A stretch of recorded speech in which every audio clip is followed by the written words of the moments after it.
Well, hello everyone. Happy Wednesday. It is digital host A.J. Wuest welcoming you back to Before the Four, the live stream where I go through some of 48's top news stories and then some before the 4 o'clock newscast. As always, wherever you're watching Before the Four today, whether it's on Facebook, YouTube, or the 48 Now live stream, as always, thank you so much for watching and spending just a bit of your chilly Wednesday afternoon here watching Before the Four. It means a lot.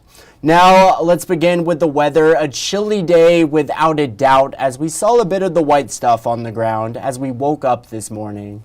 I know I did for sure. But a nice little dusting. Let's turn it over to 48 First Alert Chief Meteorologist Brad Travis for a look at what we're now seeing on the radar. Brad? Well, as we go through the overnight hours, in fact, tonight, tomorrow night, bitter cold temperatures. Just less wind for Friday morning. The wind chill factors, the real big story tomorrow morning, it's going to be around 0 to start the day. So bitter cold air, it's not going to get much better. Got this cold weather advisory, something new the Weather Service is doing this year. Basically, it's going to be cold. So we've been telling you that for quite some time, so just be prepared for that. Here's a live look at Decatur. Still a little bit of snow on the ground there and a little bit of snow accumulated on the camera as well. A lot of the roads have dried up. There's going to be patchy black ice.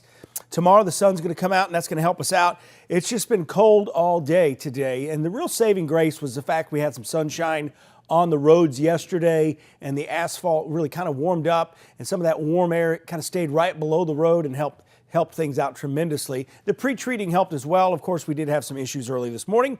The snow is gone, maybe a flurry or two, but hey, now they've got snow in Raleigh, North Carolina. They've got snow, Virginia Beach. So New Jersey's got snow today. So welcome to the club of snow on the beach, right? We had that down south of us a few weeks back. Here's the future wind chill this evening. It's going to feel like single digits by 10 o'clock. And the overnight after midnight, 0. Not that a lot of people will be out in that, but just something you're going to be greeted to tomorrow morning. Still at 7:30, below 0 wind chills possible. In fact, 5 below 0 possible across the state line up in Tennessee. Here's your 3-day forecast. Just cold tomorrow, 30. The morning low, 14, 13 Friday morning. Pipe bursting cold out there, so make sure you're protecting your pipes. Bring your pets inside. We finally get to 45 by Saturday, and we've got some 60s, maybe even 70-degree temperatures to talk about coming next week. And for any updates on the current road conditions or school closures, make sure to stay tuned to our website, WAFF.com. But now some of you all sent in your own photos of the wintry weather. Let's take a look at some of those. Let's see what you all had to say, or send in rather. Now this photo is from Flat Rock. This is Claudette's photo. Beautiful photo here. You can see the snow piling up on the tree branches right there. Beautiful photo. Nothing like a nice little dusting there. 100%. Wow, awesome photo there, Claudette. Thank you for sending that in. Dawn sent this. These are 2 little dogs in Decatur enjoying the snow. They look like they are having a good time, without a doubt. Awesome. Dawn, thank you so much for sending that in. And then this is in Madison from Diane Creek, and that looks like that is her backyard there. You can see the fence and everything. The snow looks super gorgeous on top of those trees, that is for sure. And it's always the best early in the morning before people step on the snow. You see those footprints, and it's just one solid, it's just a solid white. It looks like the grass has turned white, but beautiful photos there. Thank you all for sending those in. But now we are going to turn it over to Coleman, where just earlier this afternoon, officials held a press conference in which Coleman DA Champ Crocker, along with Sheriff Matt Gentry, addressed 5 recent arrests of Huntsville police officers. Now, the arrests are related to the death of a 911 dispatcher. The 2 say significant evidence was found determining that there is a lot of corruption at the Huntsville Police Department. We streamed that press conference right here wherever you're watching Before the Four right now, and 48's Noah Cowell will have more details on what authorities had to say about this situation coming up in our evening newscast, so make sure to stay tuned for that. But now turning it over to a story in case you missed it. Yesterday we learned more about Lawrence Medical Center and the recent decision to shut down the emergency department. 48's Faith Delp tells us more. I spoke with Cortland's fire chief, and he's concerned about what these changes might do to their town and county. He says there aren't any more emergency rooms in the county once Lawrence Medical Center closes. Scott Norwood was an EMT for many years before he became Cortland's fire chief. He has had concerns before about not having enough ambulances in his area, and now he has concerns about not having enough hospitals. So yeah, it's going to make a difference. But unfortunately, we have to just deal with what we're dealt and push forward and try to work with Huntsville hospital systems and do the best provide best service for the people in our county. The CEO of Huntsville Hospital Health System, Jeff Sams, says the Lawrence Medical Center board was faced with a tough decision and made the right one based on their financial situation. He says Lawrence Medical Center was headed towards closure. At least with this new partnership, the majority of people will still be able to get the care they need through the new outpatient clinics. He wants to reassure residents they will still get the care they need, but residents like Rosemary Louie still have concerns. My husband and I are upset about it. We do understand that the hospital is in debt, but it was always a relief to know that we had a place to go. Louie says she and her husband will travel to the Quad Cities for their medical needs from now on. Sam says sadly this is what some people will have to do in true emergencies, adding that the nearest emergency rooms are in the Shoals or Decatur. Hospital officials say the changes to Lawrence Medical Center will roll on for the next few months. Reporting in Lawrence County, Faith Delp, 48 News, on your side. Well, thank you. And now I just saw a comment on Facebook, our Facebook stream here. Jana says, how are the roads? Sorry if I missed that already. I am going to pull up the web story we have on these road closures. It looks, as far as we know right now, that the roads are all passable throughout the Tennessee Valley at this point. Now, you might have a few roads that are remaining pretty icy, but according to EMA officials, they say most of the roads throughout the Tennessee Valley are in decent condition, but they, of course, are advising drivers to make sure to continue to drive cautiously, take a few extra minutes before you're about to travel. That is always good to keep in mind. And yeah, it's not a race out there. Take your time. Slow and steady wins the race in these situations. But thank you so much for your comment there, Jenna. And you can find all of those updates on those road closures on our website, WAFF.com as well. We have a whole web story dedicated to road closures. But thank you. But now we're going to turn it over to Albertville. Albertville City Schools recently got a new four-legged friend to help patrol the hallways. New canine Loki has a sharp nose that can detect firearms on campus. And 48 Savannah Sapp tells us all about him. Good boy. This is Albertville High's newest staff member. Canine Loki is now the sidekick of school resource officer Gilbert Lucero, who has served the district for 5 years. Loki's sharp nose has been extensively trained to detect firearms. Anything to do with firearms, ammunition, smokeless powders, ammonium nitrate. Loki is the city's first firearm detection dog and will be used on all Albertville City Schools campuses. Lucero says the school district worked with the city to bring Loki to campus after an incident last year when a student brought a loaded gun to school. That definitely sparked a proactive approach to secure this dog and to ensure the safety and security of the staff and to, minimize the presence of firearms on campus. Loki can detect firearms and any chemical elements pertaining to them, whether it's one single bullet on the ground or a gun in a student's backpack. Lucero says Loki is not here on school grounds to intimidate, but to provide an extra layer of security for staff, students, and parents. I feel like it makes people feel safer, especially students, parents, the staff. They all love him. He's like part of the Aggie family. He just runs around, walks around sniffing, and and just shows people, hey, look, I'm here to work. I'm here to protect you.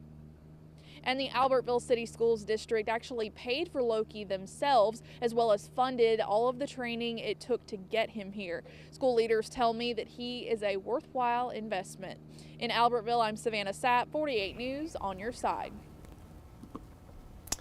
But now, from working in a factory and putting himself through school to now being the superintendent of Florence City Schools, Dr. Jimmy Shaw has such a remarkable story. And now 48's Aria Pons tells us more. For Jimmy Shaw, coming back to Harlan Elementary is like coming home. It was a wonderful, beautiful environment. I learned a ton here. My parents got divorced when I was in second grade. I had Miss Miller. Ms. Miller was instrumental in holding my life together. Shaw grew up in the Shoals area and attended the same schools that he looks after now as superintendent. My formative years were here with a consistent group of adults who really cared about us. And Shaw took that sentiment with him through life. He says at first he was dead set on working in a factory. However, there was a point that he realized that he needed to go back to school. So he was working at the factory during the day and going to university at night. This was a really factory-rich area. And so my goal was to be a factory worker. A class counselor at the university told Shaw that he would not sign his graduation requirement sheet until he took just one education class. Like being able to help kids be successful, that was it for me. It took Shaw quite a few years to finish school. Then he stepped into different roles at schools, including coaching. Eventually, he tried his hand out at administration in the school system, but that's when he found something he loved even more than coaching and teaching. When you're a school administrator, what you do impacts all of your teachers and all your staff members, which impacts all the children who go to school here. Eventually, Shaw moved up to be a superintendent of the school system in 2017. Since he's been at the helm, he's finished countless safety upgrades and transitioned the elementary schools into kindergarten through 6th grade schools. Shaw says this is a job he never knew he wanted, but never takes for granted. In Florence, Aria Pons, 48, on your side. Now coming up after the break, we'll talk about the latest in local high school basketball. Got some Tennessee Valley schools, they're heading to state. We'll talk about all that. Some fun things you can do in Huntsville this weekend. And flying cars, it's all ahead. I'll see you all after the break.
Hello and welcome back to Before the Four. Now, 48 Sports Director Carl Prather recaps everything that went down on the court in high school basketball yesterday. Some of our local teams looking to battle it out at the state championship. Take a look. Well, a big day for our high school basketball athletes across the valley, Northeast and Northwest regional action throughout the day today as teams continue to punch their respective tickets to state in the state basketball finals next week. Class 4A Northwest regional final, the Brooks Lions up against the West Morgan Rebels. West Morgan putting up one heck of a fight. Landon Henderson rises and fires. Landon finished with 21 points. Too much Brooks in the end. RJ Gorley in the lane for 2 of his 12 points. He was named tournament MVP. The Brooks Lions back in the state tournament with a 60-43 win. Brooks were 6-7 during the regular season at one point, and now state bound. Well, I don't think it says anything about me. I think it says a lot about the resiliency of these kids to bounce back, and we just kind of kept challenging them there early in the year when we were struggling. They kept showing up and working hard, and now they're reaping the benefits of those the hard work a little bit. Class 7A boys regional final, the Florence Falcons on the verge of history today. The Falcons face Hillcrest Tuscaloosa. Florence brought the juice today. Look at Julian King rise for the rebound and the putback. Florence well in control. His teammate Jalen Chandler closes the show, the basket and the foul for the first time in school history. How about Florence? The Falcons head to the state tournament winning 64-53. You really just gotta have that mindset. It's in you. So you gotta be tough. And you gotta want it really, really bad. And I want it really, really bad. This morning at shoot-around, our coaches were telling us to be thankful because not everybody gets to have the opportunity to even have a chance at playing to go to a Final Four. And I think that's really what we are. We're just thankful. They've been in for so many years. I want to say 2 decades, Yep. and they never experienced going past the Sweet 16. So taking them to Birmingham is really a blessing to them. So this game we really did it for them. The reigning defending 7-time state champion Hazel Green Trojans up against the Hartselle Tigers. This was a low-scoring affair, folks, at the half. Hartselle led 7-6 at the break. Yes, 7-6. Hazel Green would score in double digits in only one quarter, and it was the most important quarter, the fourth. That was the difference. The Trojans advanced to their 11th straight basketball finals with a 25-15 win. Carl Prather, 48 Sports, on your side. Yes, absolutely. Congratulations to all of our high school hoopers who are heading on to state. I will be rooting for you all. That is incredible. Whether it's Brooks, the Hazel Green girls, or no matter what it is, the Florence Falcons, congratulations to you all, and let's go. Represent North Alabama, that's right. But now, if you're ready to catch a free show in Huntsville this weekend, maybe some Motown, maybe some classic rock in the mix, the Zooks, a band that was formed in the Marshall Islands back in the year 2000, but have since relocated to the Rocket City, is bringing the party to the Electric Bell Saturday night. A reunion show for the group celebrating 25 years of great music. And I recently spoke with original Zooks band member Randy Razook, as well as Billy D. Take a listen to some advice they had to give for aspiring musicians. So I know music is great, right? I've been playing keyboards since I was 7, but never really joined a band until I was like 40 on the island. And so I guess you're never too old to learn an instrument, and just to be able to have the opportunity to play in a band is just a great thing. It really is. Always like to say is don't take it too seriously. Go out there and have fun. If you're trying to do everything note for note and you get mad when somebody messes up, that's not the way to do it. Yeah, and with the Zooks, that's why we've been together for so long, is we have fun. We're not too serious about it.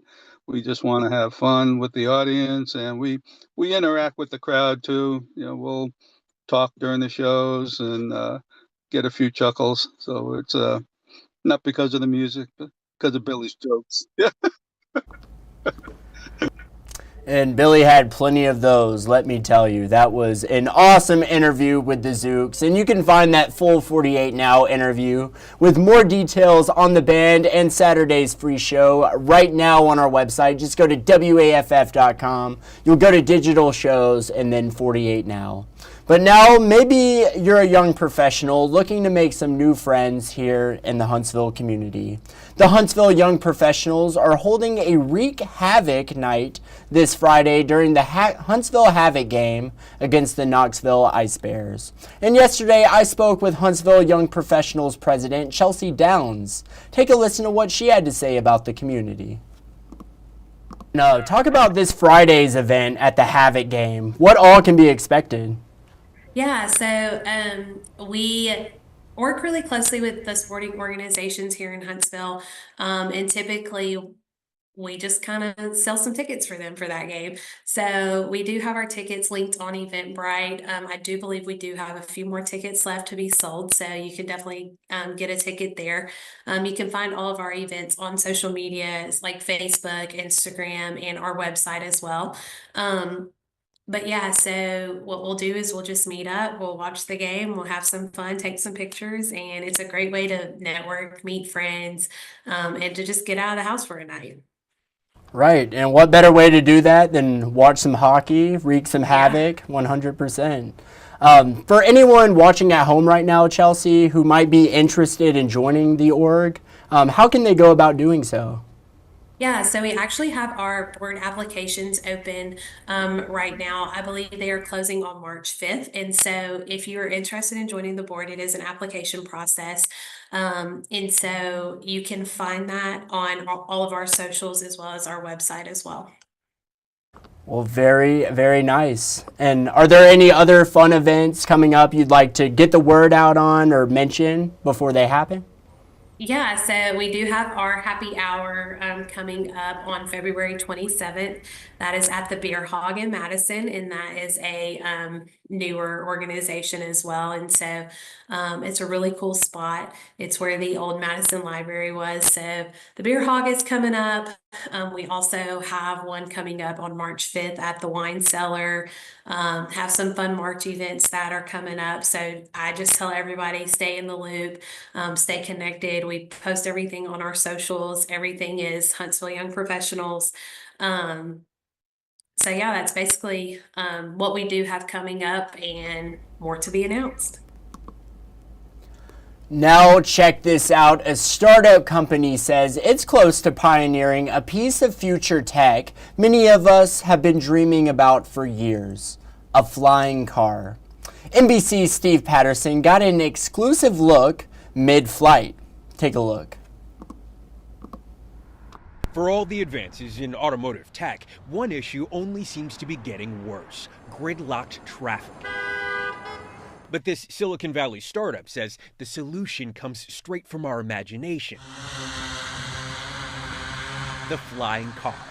You can actually use it today, and you can cut your commute at least in half, if not more.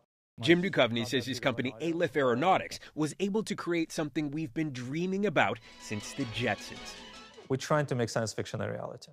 And while not quite ready for the road, Duchovny says the flying car is about to take off. NBC News was given exclusive access to see their concept model with our own eyes. If everything goes smoothly, I'm going to watch a car fly over another car. We'll see. Sure enough, we watched it soar through the air over another car and land.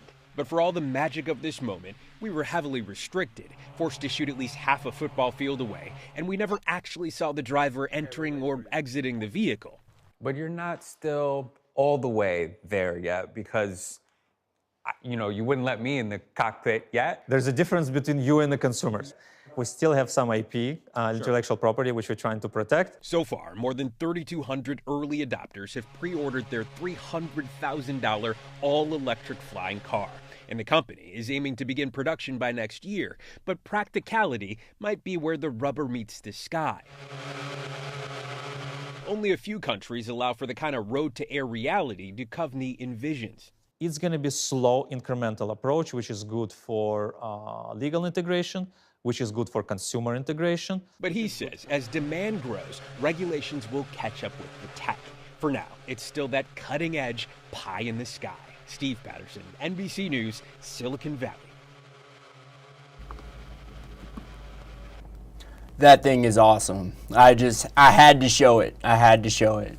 But now let's head into the stories you're just not going to want to miss coming up in our evening newscast. The latest on the Boeing layoffs soon coming to Huntsville. Get those details coming up. The latest on the fatal plane crash earlier today in Arizona. And finally, more on the cold weather we're seeing here in North Alabama. And these are just a few of those stories you're just not going to want to miss coming up in our evening newscast. And now it is time for... You all know the drill. Facebook fun, that's right. Our 48 Facebook question of the day. What was your style like in high school? And for me, I would have to say, I don't know, it's a bit more of my college style. Sports jerseys and honestly workout clothes in general. That was my college style. High school is not too far apart from that. I would say I probably dressed a little bit nicer in high school than I did in college, but not much more. But what I want to know, I would say basically just jeans and maybe a sports-related shirt or jersey or so. That was my style in high school. But what I want to know is what you all had to say, and let's see. Connie said bottom jeans, go-go boots, long straight hair, hippie style. That is a timeless style, I would have to say. I mean, bell-bottom jeans, they're coming back in style, I think. And honestly, that is just a great style to go with, Connie. Thank you so much for commenting. I appreciate it. Chris said, I look like I robbed Hot Topic. Yes, I will have to say I bought a few shirts from Hot Topic a few times, and good clothes, very good. Chris, thank you so much for commenting. Kenny said preppy and Western look. That's a good little combination there. A little bit preppy, a little bit Western. Nothing wrong with that. Kenny and Paige Freeman, thank you so much for commenting. Michelle said Nike Cortez, Adidas Originals, and Adidas Gazelles. Oh yeah, gotta love the Gazelles. We were too cool for school back in the 80s. That is right, Michelle. Awesome comment there. Thank you so much. And then Emily said style. What was that? And honestly, that is probably the best comment to describe my high school style. What is style? It's called fashion. You know, we're just setting new trends out here. That is what we are doing. 100%. Well, Emily, thank you for commenting, and everyone who commented on today's 48 Facebook question of the day. Thank you so much for commenting. Well, that is just about it for today's Before the Four, but thank you all for sticking around and spending just a bit of your Wednesday afternoon here. If you haven't done so already, make sure you download the 48 digital app, the 48 First Alert Weather app, and the 48 Sport Zone app. Turn on those push notifications, and you will never miss a breaking news story. With that said, I hope you all have a great night, and as always, thank you for watching.